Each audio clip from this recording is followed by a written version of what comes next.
So the Bose S1 Pro Plus is a very small and very loud speaker, but just because it gets loud, it doesn't mean that it sounds good.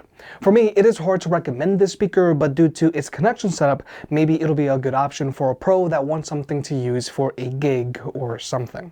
But if you're a casual person and you need something small and super loud, then maybe the Bose will make sense, or you can always check out the Soundboks Go, which is exactly what we're going to do today. Regarding pricing, both of these speakers are very small and they both have very big price tags of $700, but they're super different from one another. Nonetheless, if you're going to pick either of these two speakers up, there'll be a link down below, or you can always press on the YouTube shopping button. And if you want to further support the channel, then you can always pick up some merch. So first, there's the design of these speakers. Now, the Bose is noticeably smaller and lighter than the Soundboks Go. However, it is a lot more fragile by comparison because it's mostly soft plastic. It has a thin metal grill on the front, and you better not get it wet because all of its ports are exposed.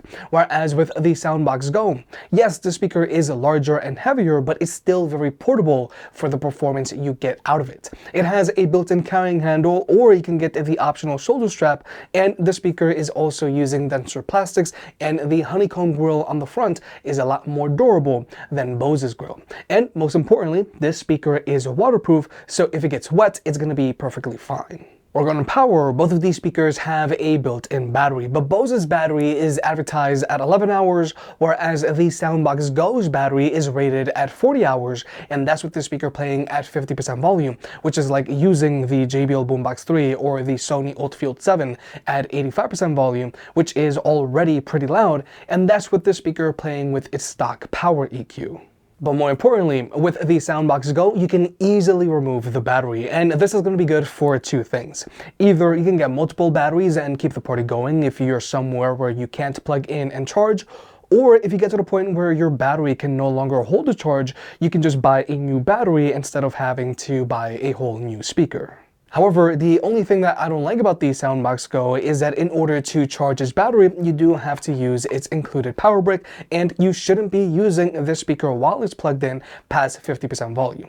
Whereas with the Bose, it charges via a 3-prong AC cable, which isn't a super common cable, but it's a lot better than having to worry about an external power brick. But then there are the ports, and this is what makes the Bose very special here. The Bose has two XLR combo jacks, so if you want, you can plug in 2 microphones, 2 instruments, or you can even plug in a mixer if you want, and you can adjust the sound of your mic directly from the speaker itself thanks to its built-in screens. Now, the Bose does have app support, but personally I prefer to adjust the sound of your mic directly from the speaker itself. Whereas with the Soundboks Go, you can't use it with a mic because the only port that it has is an audio jack. And personally, I am very disappointed here because the Soundboks 4 and the Soundboks 3 both have XLR inputs just like the Bose. So personally, I really wish the Soundboks Go had at least one XLR input. Now, when it comes to Bluetooth connectivity, latency is not an issue for either of these two speakers, so you can use them to watch the videos with on your phone. But with both of these speakers, they both have their own local volumes, and then you do have to adjust the volume on your phone. Just thought that this was something worth mentioning because more consumer-friendly box speakers out there don't do this. But wait, if you want to further support the channel, then check out our affiliate partner, Cook Unity. Now, Cook Unity is a delivery meal service that delivers fresh gourmet cooked meals to your door from your local chefs. And Cook Unity is very flexible. You can choose how many meals you want per week, and you can easily skip a week if you need to. And from Cook Unity's site, you can choose from a whole lot of different meals, and you can easily categorize them from either your preferred taste, proteins, or if you follow a specific diet. And here are some of my favorite meals that I've tried so far. I'm a big fan of the steak tan pequeña. It's hearty and spicy. The smoky chorizo fettuccine is very comforting but still macro-friendly. And the Greek herb meatballs with pearl couscous is a solid post-workout meal.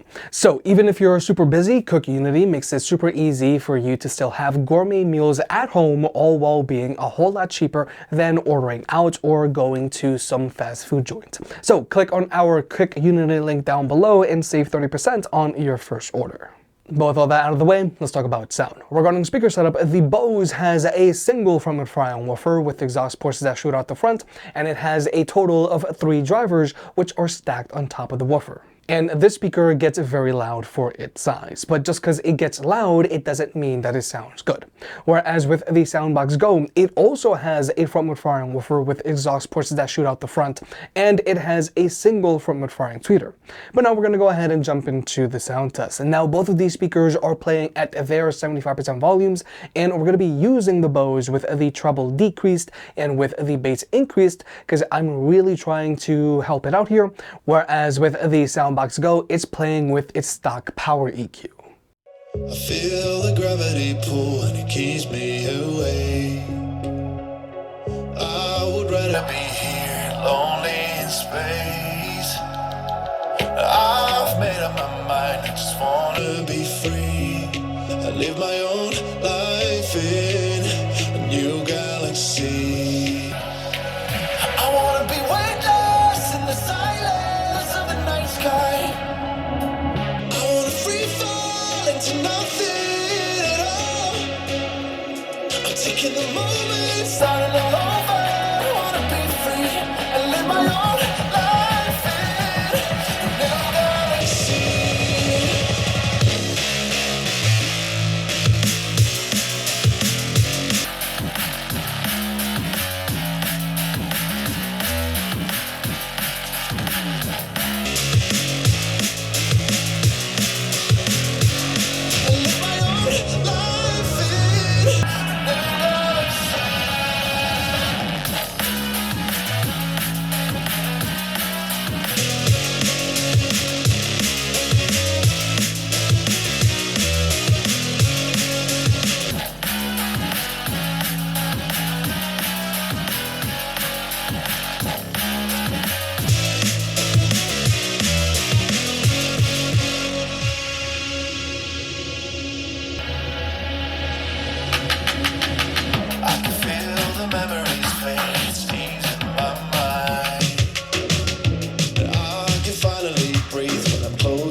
Taking the moment, starting all over. I wanna be free and live my own life in a new galaxy.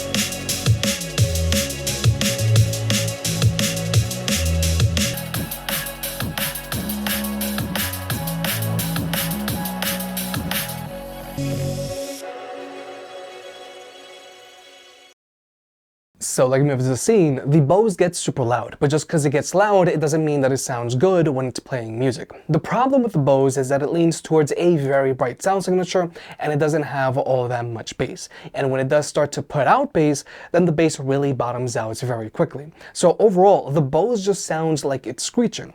Whereas with the Soundboks Go, it also leans towards a brighter sound signature, but the speaker sounds a lot more balanced because the highs aren't as exaggerated, and it actually has bass. And with the Go, you can also go into its app and select its bass boosted EQ for even more bass. However, this is going to drain your battery life faster. Nonetheless, both the Bose S1 Pro Plus and the Soundboks Go get louder than, let's say, the JBL PartyBox 320 and Sony XV800 when they're playing at max volume and while plugged in. But the important difference here is the Soundboks Go actually sounds good at max volume, whereas the Bose sounds like it's screeching and the bass just bottoms out. But finally, there's pairing. Now with the Bose, you can always pair it up to one of Bose's external subwoofers, so you can get a lot more bass going, but if you do that, you might as well just get yourself a PartyBox Ultimate or a Sony Old Tower 10. And like I mentioned earlier, this speaker does have a line out, but you are going to have to use an XLR cable. Whereas with the Soundboks Go, you can wirelessly pair up to 5 soundboxes together. You can pair your Soundboks Go up to a Soundboks 3 or a Soundboks 4, and you can also choose what channel each speaker plays if you want. So if you plan on growing your collection of speakers, then you do want to go with a Soundboks here. But with all that being said, if you're thinking about getting the Bose S1 Pro Plus and you're a casual user, I highly recommend that you look at something else. Yes, the speaker gets very loud for its size, but sound quality wise, it doesn't sound good. You should only consider the Bose if you plan on using it with a microphone or other instruments 100% of the time, and even still, I'd recommend that you probably look at some other box speakers out there. However, if you're looking for something super loud and small, and if either the JBL Boombox 3 or the Sony Ultifield 7 just aren't loud enough for you, then you do want to go with the Soundboks Go. First off, this speaker gets super loud, but more importantly, it actually sounds good even at those higher volumes because it sounds balanced and it actually has bass. The Soundboks Go also has a much larger battery that's also removable, and it's a lot more durable than the Bose. The main drawback of the Soundboks Go is that the only port on this speaker is an audio jack. If you made it this far, I guess you enjoyed the video, so hit the like button and get subscribed. If you want to pick any of the products up, they'll be linked down below. And if you want to further support the channel, check out the merch. I made some shirts and hoodies that look and feel great. And you know I can be very particular, so I'll only slap my name on something if I'm really proud of it.